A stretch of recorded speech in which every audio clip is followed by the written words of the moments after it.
mbokki Podor commune département ginnaaw bu ñu sante yàlla julli ci yenent bi sallallahu alayhi wa sallam ñaanal suñu ay waajur sant suñu ay waajur sant kilifa diini yi kilifa aada yi sant Podor ñëpp man la Cheikh Ahmed Tidiane Ly président du mouvement Aar Fouta di addu ginnaaw une semaine élection du 23 d'abord ñu ngi féliciter le candidat de Benno Bokk Yaakaar Racine Sy di féliciter tamit l'autre candidat Benno Bokk Yaakaar di Mamoudou Dia président du conseil départemental mais tamit di encourager et même di féliciter les autres candidats comme en l'occurrence à Podor Maître Moussa Diop ak Sayer Niang di wax ni nag Aar Fouta ginnaaw ay discussion yu mu amal d'abord ci président Racine Sy mais tamit suñu tonton suñu mag suñu xarit Mansour Sall boo xam ni visité na suñu siège ñaari yoon dans le sens nañu jàppale la candidature de Benno Bokk Yaakaar ginnaaw aussi le président du conseil départemental Mamoudou Dia bu mu ñëwee tamit seet suñu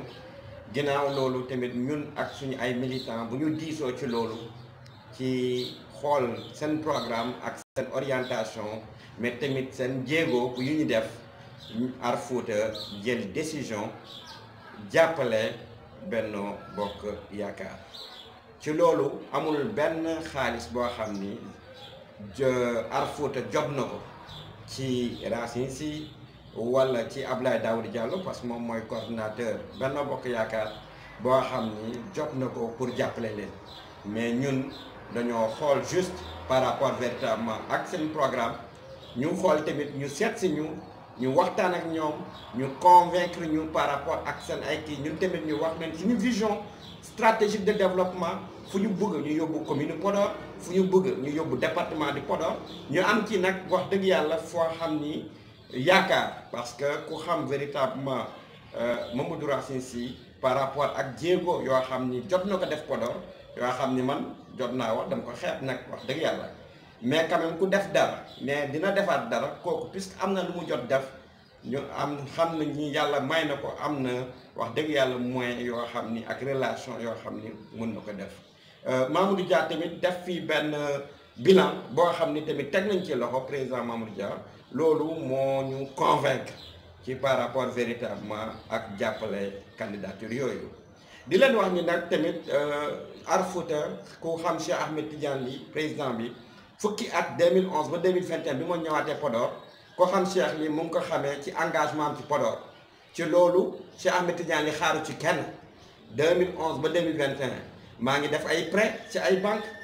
yàlla may na ma aussi ma am ay relation yu bëre may jéegaani ay financement di organiser ay vacances citoyennes di organiser lépp loo xam ni fekk amul kenn koo xam ni jël na ci poosam ñaar dërëm ne teg ci fekk lépp maa koy financé boole nag ak ay waa Podor ñu bëgg Podor ñu gëm Podor ñu ànd ci tey ci lox wax ni nag dañ ciy continuer di ci wéy ndaxte ñun lu ñu gëm mooy Podor lu ñu gëm jeunesse Podor lu ñu gëm jigéenu Podor lu ñu gëm kilifa mag yi lu ñu gëm ala kulli àll dañuy jàppante ak véritablement ñi équipe municipale bu yor mairie bi wéy continuer en tout cas di jàpp ci lépp loo xam ni day yóbbu Podor ci kanam loolu dañ ci taxaw temm mais tamit di déclarer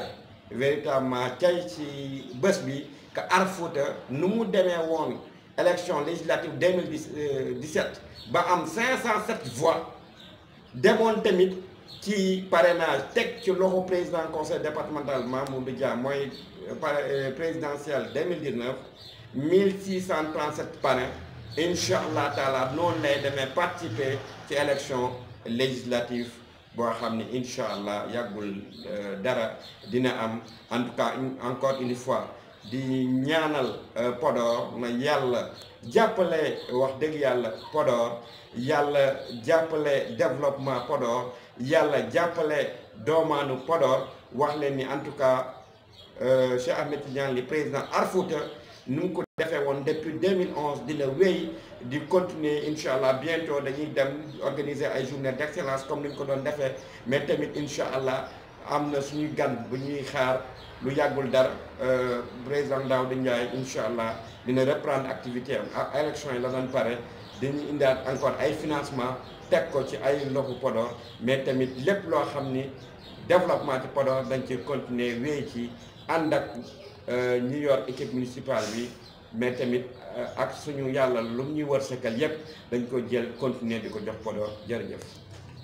remercier sa kii élément yi sa gars encore une fois di remercier bu baax toute l'équipe tous les militants de Arfouta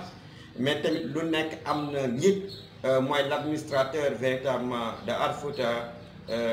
monsieur Guèye maa ngi koy remercier bu baax ci taxawaayam mais tamit di remercier di fay Malado maa ngi koy également remercier di ko féliciter si ñoom ñaar maa ngi teg remerciement ñoom tamit dañ ma remercier tous les autres militants véritablement de Arfouta mais tamit sama xarit sama lépp mooy monsieur Sy mais tamit ñëpp góor ak jigéen mag ak ndaw mbokki sama ay tous les quartiers de Podor de Souyma à Xaar Yàlla mais tamit les villages à Ngawle ak village yëpp yoo xam ni ñu ngi ci Arfouta maa ngi leen di remercier di leen su ma demee Ngawle ma ne ay ñoom Manam mais tamit di wax ñoom Ousmane tamit su ma demee ay ñoom As di wax ay ñoom Sik mais tamit yeneen village yëpp maa ngi jaar si ñoom pour remercier ñëpp jërëjëf.